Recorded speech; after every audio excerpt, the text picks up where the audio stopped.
Good morning class. कैसे हैं आप लोग? क्या हुआ आपको? बैठिए बैठिए। हाँ, क्या हो गया? ठीक है, चलिए। तो इससे पहले जो है हम लोगों ने क्या क्या पढ़ लिया था। आप खड़े हुइए। आप ही से कह रहे हैं, खड़े हुइए। हाँ, और ठीक। हम्म, थोड़ा नॉइज़, एक्सटर्नल नॉइज़ इफेक्ट थोड़ा कम कर दीजिए। Okay, good. तो आप देखिए ज़रा इधर। हम लोगों ने 16 अक्टूबर 1905, जैसा कि आप लोग सब लोग जानते हैं, इस डेट को क्या हुआ था? बंगाल का विभाजन हुआ था। अच्छा, एक चीज़ और ध्यान दीजिएगा कि ऐसा नहीं था कि बंगाल का इधर विभाजन हो गया और उधर कहीं कांग्रेस पार्टी का पतन हो गया। ऐसा भी कुछ था क्या? कुछ लोग ऐसा सोच रहे हैं बैठे बैठे कि अब तो इधर बंगाल का विभाजन हो गया, उधर कांग्रेस भी चली गई, मतलब अब कुछ बचा ही नहीं। ऐसा कुछ नहीं था। कांग्रेस अपना काम तब भी कर रही थी और इधर क्या हो गया? बंगाल का विभाजन हो गया। लेकिन इसके फलस्वरूप एक घटना घटी, काफ़ी इम्पोर्टेंट है और इस पे ध्यान देने की भी ज़रूरत है। तो आप लोग ज़रा ध्यान दीजिएगा। घटना वो घटी कि जो आप लोग अभी सोच रहे थे कि कांग्रेस पार्टी का पतन हो गया, दरअसल वही घटना घटी कि कांग्रेस का विभाजन हो गया। क्या हो गया? कांग्रेस का विभाजन हो गया। कांग्रेस का विभाजन हो गया। अच्छा, डेट याद करने का तरीका यह है कि जैसे 1905 में बंगाल का विभाजन हुआ, तो उसके बाद 1907 में कांग्रेस का विभाजन हो गया। तो अगर आप ऐसे डेट याद रखते हैं कि 1905 में बंगाल का विभाजन हुआ, 1907 में कांग्रेस का विभाजन हो गया, तो ऐसे हो सकता है आप मिस कर जाएं, भूल जाएं। आप ऐसे याद रखिए कि 1905 में अगर बंगाल का विभाजन हुआ तो उसके ठीक 2 साल के बाद, 2 साल के बाद कांग्रेस का विभाजन हो गया। अच्छा, कांग्रेस का विभाजन होने के क्या कारण थे? ज़रा इस बात को समझिएगा। हम जैसा ये बता रहे थे कि बंगाल का विभाजन कब हुआ? 1905 में। अच्छा, इस चीज़ को मैं इंटरलिंक कर रहा हूँ, इसका बहुत ही ज़्यादा महत्व है। इस बात को ध्यान से सुनिएगा और अपने पॉइंट को देखते रहिएगा। जैसे 1905, 16 अक्टूबर 1905 में जब बंगाल का विभाजन हो गया, उस समय हुआ क्या कि अभी भी एक कांग्रेस, विभाजन को थोड़ा हटा देते हैं कुछ देर के लिए। तो जो कांग्रेस थी, इसमें कितने तरह के विचारधारा के लोग रहते थे? 2 तरह के लोग। एक थे नरम पंथ और एक था गरम पंथ। और इसी को ये भी कहते थे उदारवादी विचारधारा के लोग और उग्रवादी विचारधारा के लोग। तो इन लोग की जो विचारधारा थे, अब एक चीज़ मैं शुरू में, एक चीज़ और मैं बता दूं। शुरुआत मैंने जब 1885 से शुरुआत किया था, तो नरम पंथ के लोग सिर्फ सरकार से, ब्रिटिश हुकूमत से कुछ मामलों पे रियायत मांग रहे थे। लेकिन जब से चेतना जागृत हुई और गरम पंथ या उग्रवादी विचारधारा उत्पन्न हुई, तब से ये लोग स्वराज की मांग करने लगे। किसकी? स्वराज की मांग करने लगे। स्वराज के साथ साथ एक शब्द और जुड़ गया जिसका नाम था स्वदेशी आंदोलन का। क्या नाम था? स्वदेशी। अपनी चीज़ों को यूज करना, ब्रिटिश की चीज़ों का बहिष्कार करना, उनकी वस्तुओं का क्या करना? बहिष्कार करना। अब समझिए कि एक ही परिवार के ये 2 व्यक्ति थे और दोनों की लड़ाई जो है किसके खिलाफ थी? अंग्रेज़ों के खिलाफ थी। अच्छा, अंग्रेज़ दिमाग बहुत लगाते थे। दिमाग ये जानते थे कि जब तक आप यूनिटी में हैं, मतलब कि अगर ये नरम पंथ और गरम पंथ, मतलब दोनों विचारधारा के लोग अगर यूनिटी बना के रहेंगे, तब तक इनको तोड़ना बड़ा मुश्किल काम है। ये यूनिवर्सल ट्रूथ है, इसी के लिए लागू नहीं होता, आपकी लाइफ में भी लागू होता है। अगर आप यूनिटी में हैं तो जाहिर सी बात है कि अदर की अपेक्षा आपकी एनर्जी ज़्यादा ही होगी। ठीक है, तो अब अंग्रेज इस चीज़ जानते थे, तो अंग्रेज कहीं कोने में बैठे थे। अंग्रेज कहीं कोने में बैठे थे और दिमाग ये लगा रहे थे, ये सोच रहे थे कि क्यों ना एक ही परिवार की जो दो भाई हैं इनके बीच में फूट डाल दी जाए। इसीलिए कहा जाता था कि जो अंग्रेज़ थे वो ये कहते थे, फूट डालो और राज करो। तो ये सोच रहे थे कि क्यों ना नरम पंथ उदारवादियों में और गरम पंथ जो उग्रवादी विचारधारा के लोग थे इनके बीच अगर फूट डाल दी जाए, अगर फूट पड़ जाएगी तो ये दोनों लोग अलग हो जाएंगे, तब इस आंदोलन को रोकना हम लोग के लिए आसान हो जाएगा। तो उन्होंने कमजोरी पकड़ना शुरू की। कमजोरी क्या थी? वो लोग अब थोड़ा सा एनालिसिस किए। एनालिसिस में ये पाए कि नरमपंथियों ने जो है 1885 में भारतीय राष्ट्रीय कांग्रेस की स्थापना की थी और ये आंदोलन वहीं से स्टार्ट हुआ था। और ध्यान देने योग्य बात यह है कि इन लोगों की कुछ डिमांड थी। डिमांड जैसे ये थी कि केंद्रीय व प्रांतों में जो विधान परिषद थे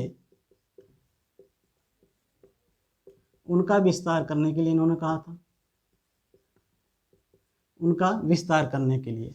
उसके बाद इन्होंने कहा था कि सेना पे जो खर्च हो रहा है या सेना पे जो अंग्रेज खर्च कर रहे हैं, सेना खर्च को कम करने की बात कही गई थी। एक बात और की गई थी कि जो सरकारी विभाग के कर्मचारी या सरकारी जो काम थे उनकी जांच पड़ताल के लिए एक रॉयल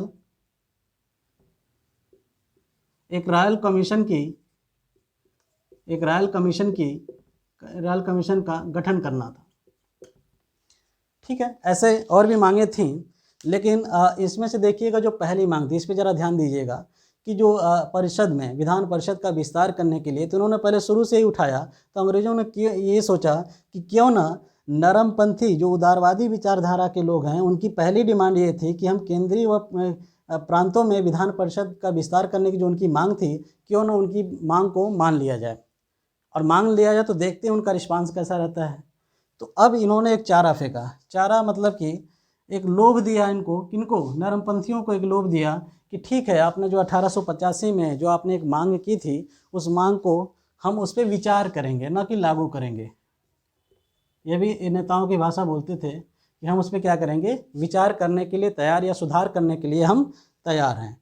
अब जरा ध्यान दीजिएगा इस बात को। उदारवादी और उग्रवादी ये दोनों एक विचारधारा में आ गए थे कि हमें अंग्रेज़ों के खिलाफ ही लड़ना है, अपने देश को आज़ाद करना है, स्वराज लाना है, स्वदेशी चीज़ों को क्या करना है, एक्सेप्ट करना है। लेकिन जब जैसे ही अंग्रेज़ों ने ये चारा फेंका कि हम आपकी मांग को मान लेंगे, तब मान लीजिए कि अगर दो भाई हैं, दो भाई में से एक भाई उसका साथ देने लगे जो हमारा दुश्मन हो, जाहिर सी बात है फूट तो पड़ ही जाएगी। समझ गए इस बात को? काफ़ी कुछ समझाने के अगेंस्ट में अगर देखा जाए ये चीज़, तो तिलक जी और गोखले जी ये सारी परिघटना जो जितनी भी घटना है हो रही है ये सब चीज़ देख रहे थे, लेकिन इस चीज़ को रोकने में असफल रहे।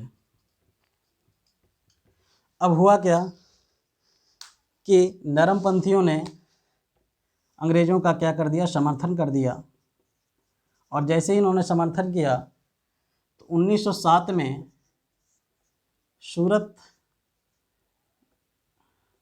सूरत में कांग्रेस का अधिवेशन हुआ, जिसके अध्यक्ष थे रासबिहारी घोष जी। और इसी अधिवेशन में कांग्रेस का विभाजन हो गया।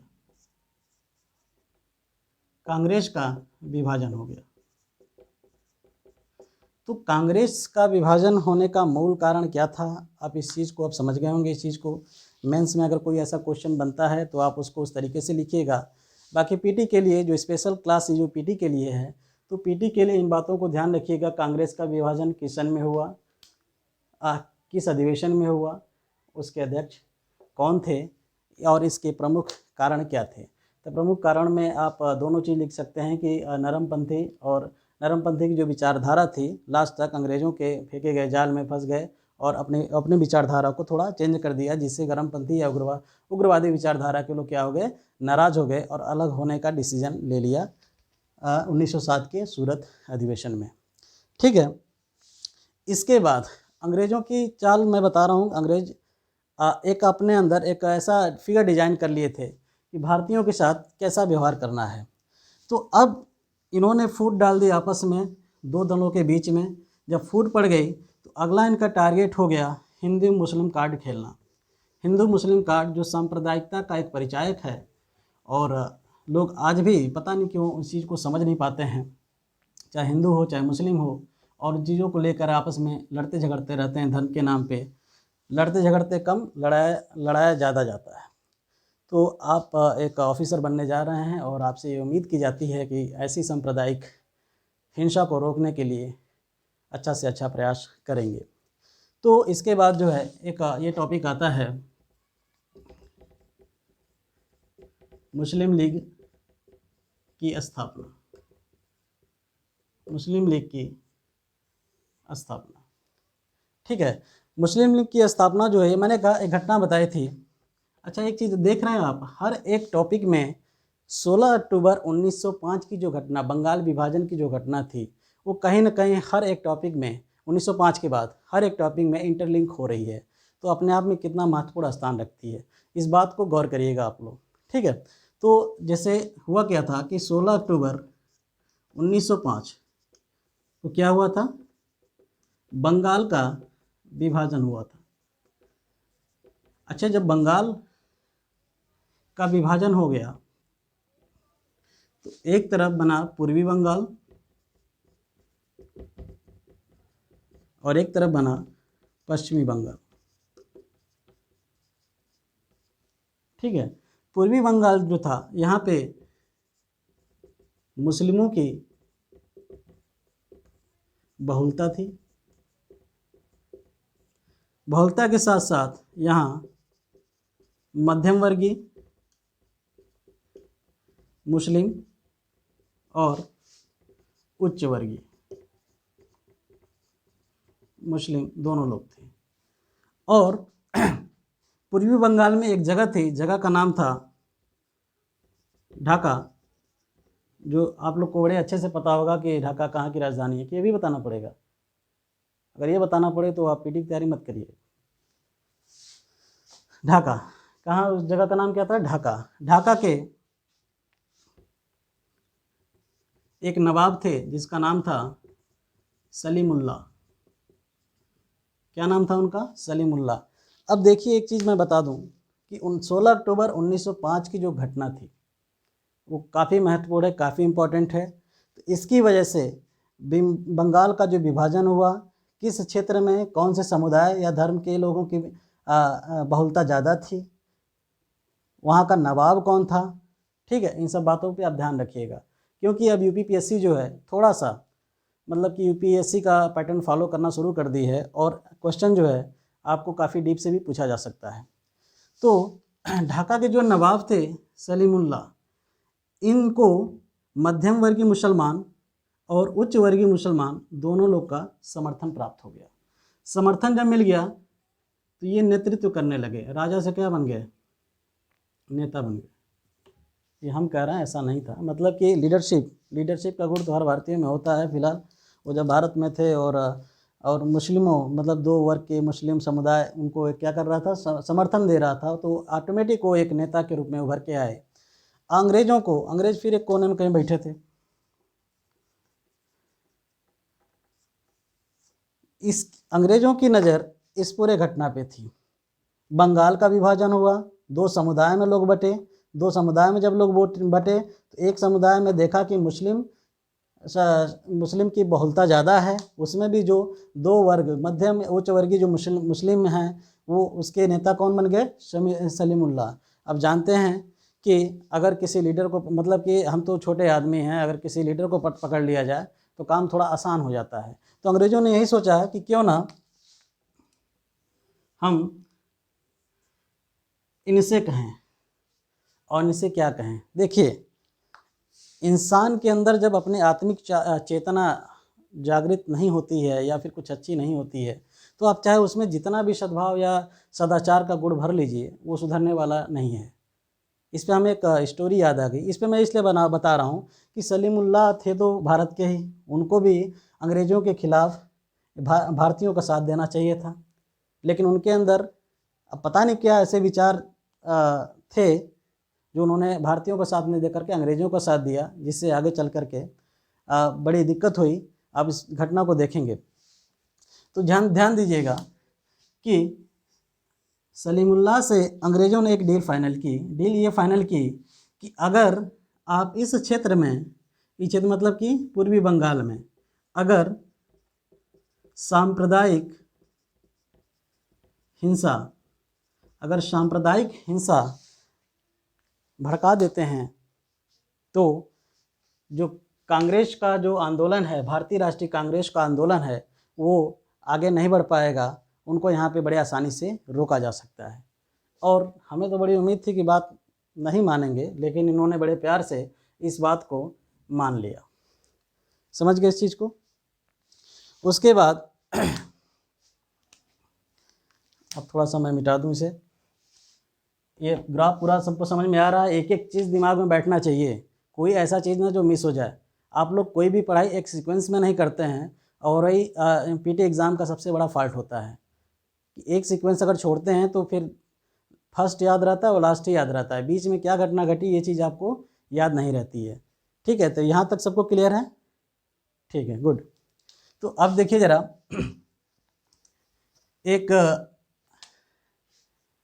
अक्टूबर 1906 को आगा खां के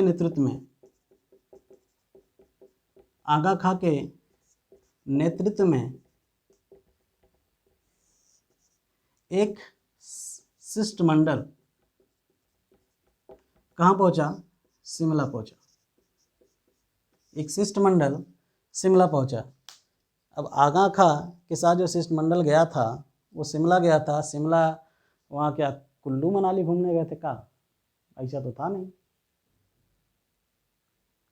हेलो, क्या हुआ आपको?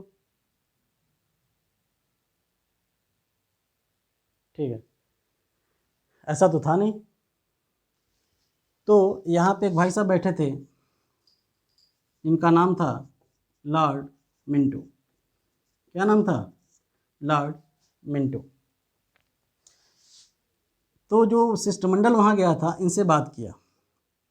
ठीक है, इन्होंने एक आश्वासन दिया, किसको? मुस्लिमों को आश्वासन दिया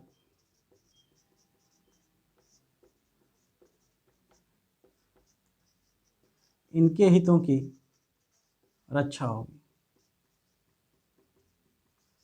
और मुस्लिमों को यह आश्वासन दिया, लॉर्ड मिंटो ने मुस्लिमों को आश्वासन दिया कि आपके हितों की रक्षा होगी। ठीक है, तथास्तु। ठीक है, तो अब उसके बाद एक डेट याद रखिएगा, 30 दिसंबर 1906। 30 दिसंबर 1906 जो सलीमुल्लाह जो नवाब थे, इन्होंने मुस्लिम लीग की स्थापना की नींव रखी। उसके बाद मुस्लिमों के हित के संरक्षण के लिए 1909 मार्ले मिंटो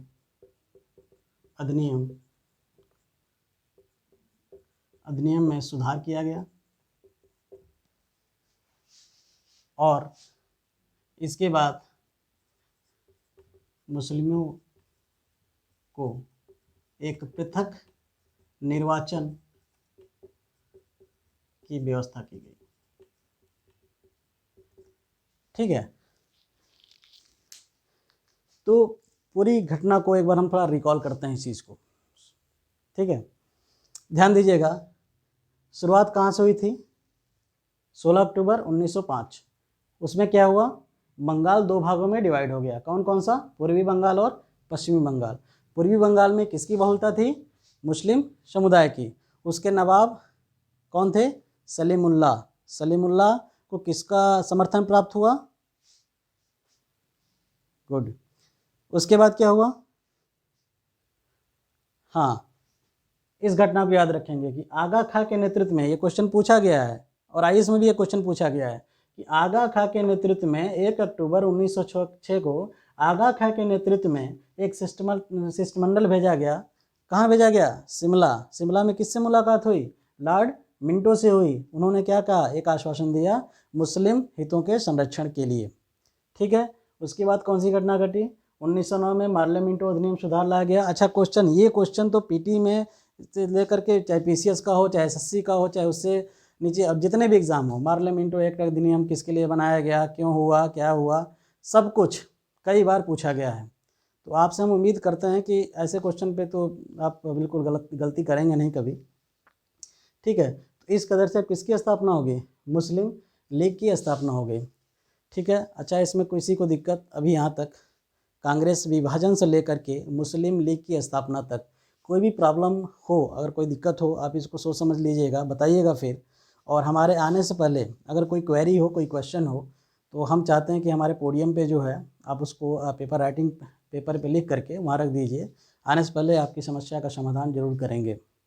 ठीक है। अगला टॉपिक हमारा ये होगा कि कांग्रेस का विभाजन हो गया उधर। उससे पहले 1905 में बंगाल का विभाजन हुआ। 1907 सूरत के अधिवेशन में, ठीक है, रासबिहारी घोष जिसके अध्यक्ष थे, वहाँ पे किसका? कांग्रेस का विभाजन हो गया।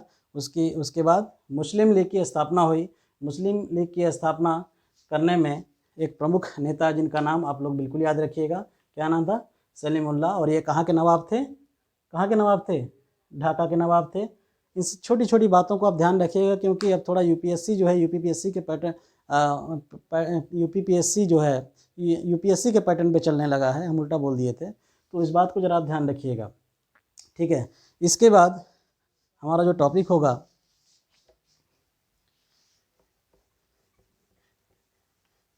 क्रांतिकारी आंदोलन का,